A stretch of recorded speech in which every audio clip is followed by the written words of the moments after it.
This is Cobra Commander. Pay attention. You're watching Mad About Toys. What's up, everybody? Welcome to Mad About Toys. We're taking a look at David Bazooka Katzenbogen, born in Minnesota, don't you know? First appeared in 1985 in action figure form.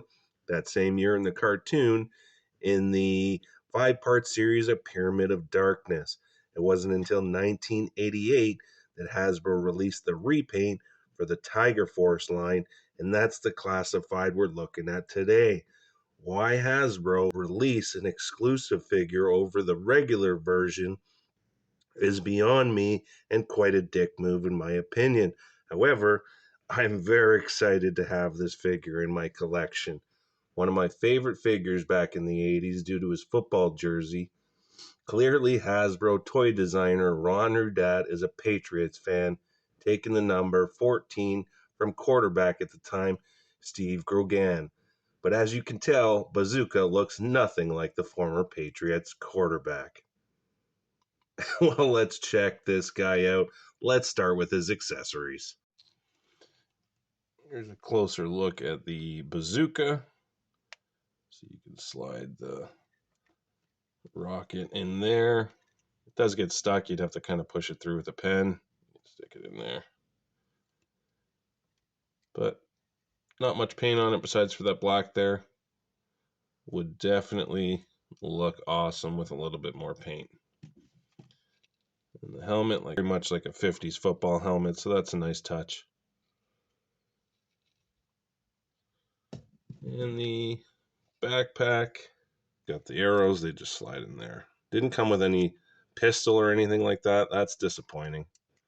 I don't know if in the regular version they're going to come out with him having a pistol or it's literally going to be the same exact accessories.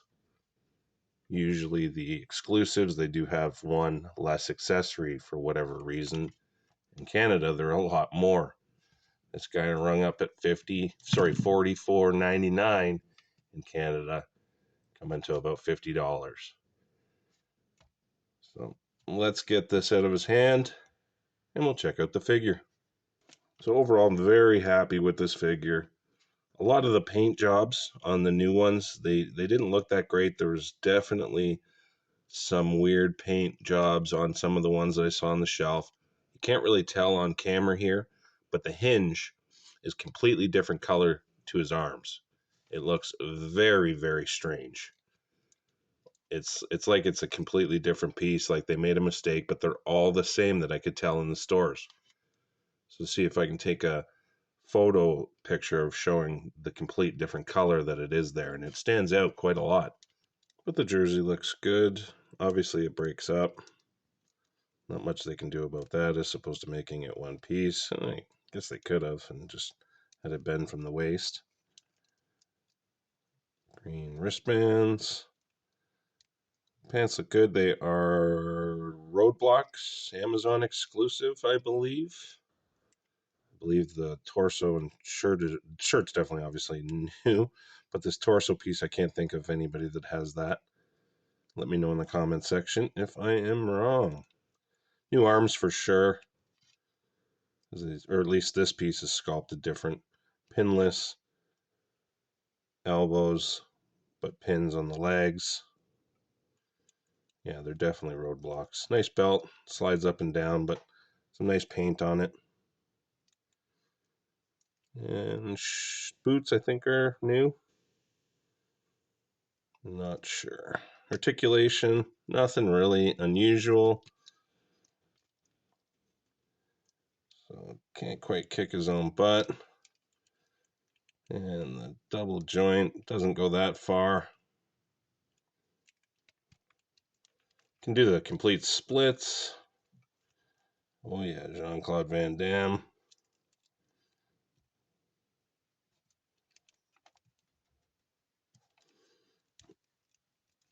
And the legs are good on this one. They don't seem quite as wobbly as some of the other ones. Gummy, whatever word you want to use. Would have been nice for a name on the back. That'd have been cool. Bazooka butt. Not quite a, I guess it's a butterfly, but just kind of goes in and out. But they can go up all the way. He's not that stiff compared to some other ones as well. I'll rotate. Head, very stiff, I guess, in the head. So he'll only look up that much. Look down. Pretty good. And no rock. Get some good side pivot there. But yeah, overall, nothing really to complain about besides for those ugly hinges, which you can't really see on camera. Let's check them out with some other figures and we'll wrap this one up. All right, comparison time. We got Duke, which is one of the original classified figures, and he's a little bit smaller than, or Bazooka's a little bit taller than Duke there. And we got Roadblock, which he shares the pants, but he's got a smaller torso, so making Roadblock bigger. Overall, I'm happy with the size differences between all three of these figures. Here's Bazooka with a couple of McFarlane's Batman and Joker. And here we got an SH Figure Arts Selena Kyle and a loyal subject Beetlejuice. I don't know what to say about those loyal subjects. I'd stay away from them until they make them a little better. They look okay in design, but in terms of articulation and stuff, at least this one here is terrible. And here we got him with a couple of Marvel Legends, Ghost Rider, and Deadpool. And here we got another jersey wearing action figure released this year. The Goon from Mattel. Head swap there with a Bulldog. And we got a Valaverse trigger there, so that compares well together.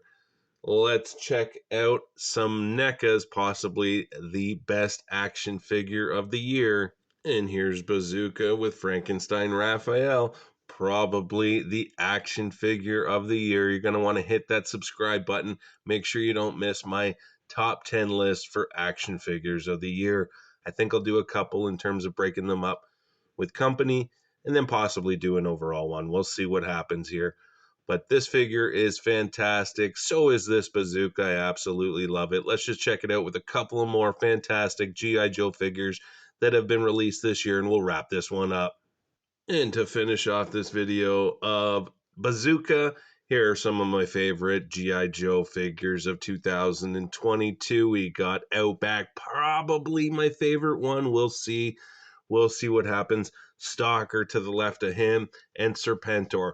I'm sure Serpentor is going to be a lot of people's favorite action figure of the year. As I've explained in some of my other videos, I'm more like the army style guys. Although Bazooka has a football jersey on, and obviously you wouldn't wear that in combat, but I think it just looks awesome. The gimmicky ones like Serpentor, who's dressed in head to toe snake outfit, doesn't really do it for me. So he's not going to be my favorite action figure of the year in terms of the GI Joes. But I bet you one of these two will be. So stick around, hit that subscribe button. Really dig this figure. Here in Canada, it's very expensive at Toys R Us. I really hate buying things from Toys R Us just because they jack them up so much.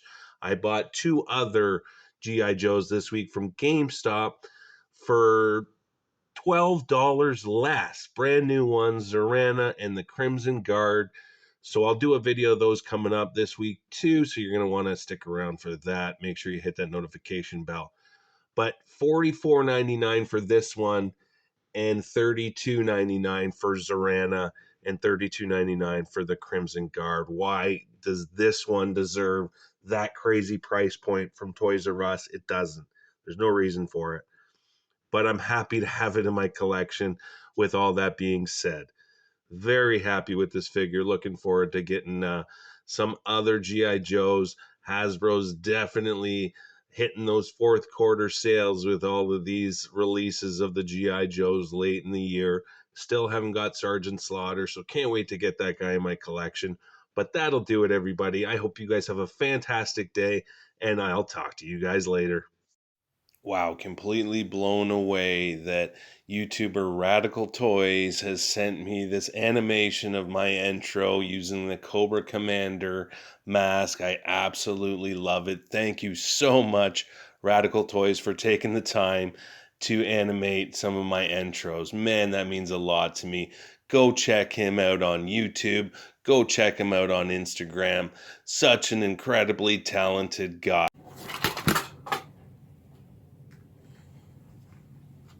All done the video.